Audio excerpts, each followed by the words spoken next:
अस्सलाम वालेकुम। उम्मीद करता हूँ कि सब दोस्त खैरियत से होंगे। ये मेरा फर्स्ट व्लॉग है यूट्यूब पर। टाइटल से पता चल गया होगा कि हम कहाँ जा रहे हैं। हमारा प्रोग्राम काफ़ी टाइम से बना हुआ था, लेकिन कुछ दोस्तों की मसरूफियत की वजह से डिले हो रहा था। पहले रात को प्रोग्राम डन हो गया। हम सुबह जल्दी निकल गए अपनी मंजिल की तरफ, जो था पसनी। आप लोगों को बताता चलो, अस्तोला आइलैंड डिस्ट्रिक्ट गवादर तहसील पसनी में है और गवादर से पसनी का फासला 120 प्लस किलोमीटर है।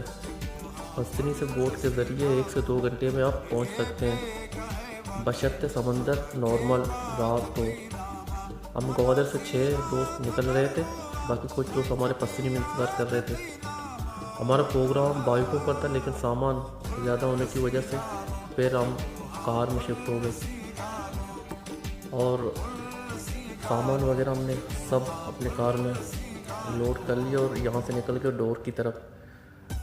डोर में हमने कुछ चीज़ें ली जो हमें चाहिए थी, क्योंकि हमारा नाइट स्टे था वहाँ सोला में और कुछ सामान पसनी में लेंगे। तो यहाँ से हम सामान लेके निकल गए पसनी की तरफ। कोस्टल हाईवे से होते हुए हम गए 0 पॉइंट से 2 रास्ते निकलते हैं। एक जाता है तुर्बत और दूसरा जाता है कराची पसनी से। तो हम वहाँ से पसनी की तरफ निकल गए। रास्ते में एक दोस्त की तबीयत ख़राब हो गई, तो हम रुके नलेट के मकाम पे। तो वहाँ उन्होंने मुँह हाथ धो लिया, फ्रेश हो गए। तो हम वहाँ से निकल गए पसनी हम पहुँचे तो हमने हल्का फुल्का खाना ऑर्डर दे दी, क्योंकि हम सुबह जल्दी निकल गए थे गवादर से। तो यहाँ हमने हल्का फुल्का जो था खा लिया, फिर निकल गए पसनी जेटी की तरफ।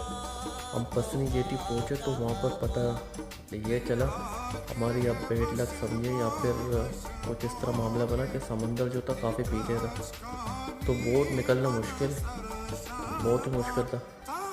तो हमें इंतज़ार करना पड़ा 2 से 3 घंटे, क्योंकि पानी आगे आएगा तभी बोट यहाँ से निकलेगी, तभी हम जाएंगे। तो हमने इंतज़ार किया पसनी में, और जो सामान यहाँ से हमने परचेज़ करनी थी वो हमने परचेज़ कर लिए पसनी से, जो भी ज़रूरत की चीज़ें थी।